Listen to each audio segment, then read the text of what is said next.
से हम लोग इस परिस्थिति में हैं, उनको मैं नमन करता हूँ, वंदन करता हूँ, अभिनंदन करता हूँ। यहाँ पर जो भी आप सब क्रांतिकारी साथी बैठे हुए हैं, आप सबको मेरा नमन, वंदन और अभिनंदन है। अभी दिलीप कुमार भाई जी ने लगभग 10 से 12 मिनटों में अपना जो गौरव है उसकी चर्चा की है, संविधान पर विस्तृत चर्चा किया है। चूँकि हमने अपना भी समय भाई दिलीप कुमार जी को दिया है, इसलिए वायदे के मुताबिक मैं बहुत ज़्यादा लंबा समय नहीं लूँगा। हमारा इतिहास जो है बहुत ही गौरवशाली है, हमारा इतिहास बहुत ही गौरवशाली है। जब हमें कभी ज्ञान और विज्ञान में ऐसा लगे कि हम कुछ नहीं कर सकते हैं या हमारा समाज कुछ भी नहीं है, तो तथागत गौतम बुद्ध को याद कर लीजिएगा, जो करुणा के सागर हैं और वो लाइट ऑफ एशिया नहीं, समूचे विश्व के प्रकाश स्तंभ है।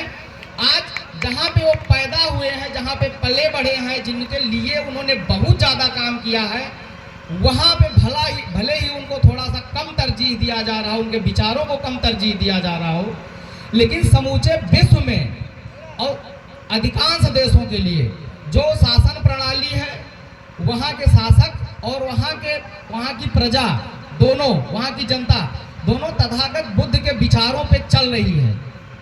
और तथागत बुद्ध के विचारों पे हम तभी चलेंगे जब उनको हम पढ़ेंगे। हम लोग पढ़ते नहीं हैं, जानने की कोशिश नहीं करते हैं। तो जब जानने की कोशिश नहीं करते हैं तो अपने कार्यक्रमों में जहाँ से हमारा भला होने वाला होता है, जहाँ से हमको लाभ मिलने वाला होता है, वहाँ पे हम लोग पहुँचते ही नहीं। ये कोई कार्यक्रम नहीं है साथियों, ये सामाजिक पाठशाला है। और आपके सामने ये जो बैठे हुए हैं, ये सामाजिक पाठशाला के अध्यापक हैं, धुरंधर हैं। जब आप इनको सुनोगे, हमको ज्ञान दो माध्यमों से पता चलता, ज्ञान अर्जित किया जा सकता है। या तो हम किताबें पढ़ें, या ऐसे लोग जिन्होंने किताबों को पढ़ा है उनको हम सुने, तो हम ज्ञान अर्जन करेंगे और सही और गलत में फर्क कर पाएंगे।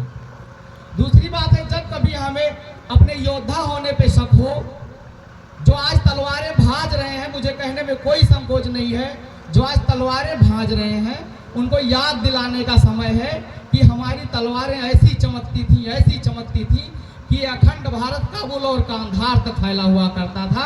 सम्राट अशोक महान की तलवारों से लेकर के और सम्राट हर्षवर्धन तक की तलवारों को जब आप अपना इतिहास पढ़ोगे तब जानोगे कि बाबा साहब भीमराव अंबेडकर ने क्यों कहा था। भीमा कोरेगांव का हवाला देते हुए बाबा साहब भीमराव अंबेडकर ने कहा था कि हम योद्धा की संतानें हैं।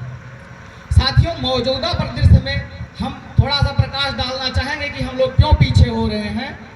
कि हम लोग पहली बात पढ़ तो रहे हैं, बाबा साहब ने कहा था शिक्षित बनो, हम शिक्षित बन रहे हैं, नौकरियों में अपनी हिस्सेदारी भी ले रहे हैं, लेकिन हम अपनी बातों को कहीं रख नहीं पाते हैं, हम अपनी बातें नहीं कर पाते हैं, हमको कहीं ना कहीं अभी हेजिटेशन हो रहा। तो हम जब ऐसी सामाजिक पाठशालाओं में खुद आएंगे, अपने घर की महिलाओं को लाएंगे, अपने बच्चों को लाएंगे, तो वो सीखेंगे और आगे बढ़ेंगे। साथियों, हमारा ये जो युवा समाज है, युवा पीढ़ी है, ये जुआ और दारू में उलझता जा रहा है। सरकारें ड्रीम 11 और तमाम ऐप के माध्यम से 49 रुपए में आपको करोड़पति बना रही हैं। तो उसका आप छोड़ दीजिए, इस समूचे विश्व में सिर्फ एक ही चमत्कार है। जब आप तथागत गौतम बुद्ध को पढ़ेंगे, बाबा साहब को पढ़ेंगे, तो आपको पता चलेगा इस पूरे समूचे विश्व का एक ही चमत्कार है, शिक्षा। जब आप शिक्षित बनेंगे, जागरूक बनेंगे, तो करोड़पति और अरबपति खुद बन जाएंगे। लेकिन हमें जुआ और ये नशा मुक्ति से हमको दूर रहना है युवाओं। और जब आप इससे दूर रहोगे तो आप कुछ अच्छा सोचोगे और समाज के लिए कुछ बेहतर करोगे। और एक बुराई है हमारे समाज में कि हमारे समाज के लोग अब संगठन खूब बना रहे हैं, हमारे समाज के लोग एनजीओ का गठन खूब कर रहे हैं, लेकिन उसमें क्या कर रहे हैं, मैं और सिर्फ मेरा वाला काम कर रहे हैं। आपके समाज का कोई भी अगुवा हो, कोई भी आपके समाज का कोई भी लड़का हो, कोई भी युवा हो, अगर वो बेहतर कर रहा है तो एक बार आप अवसर देकर देखिए। हमारे समाज का जो इतिहास रहा है, हमारे समाज का जो साम्राज्य रहा है, वो महत्वाकांक्षी उत्तराधिकारियों को न चुन पाने की वजह से ही उसका पतन हुआ है।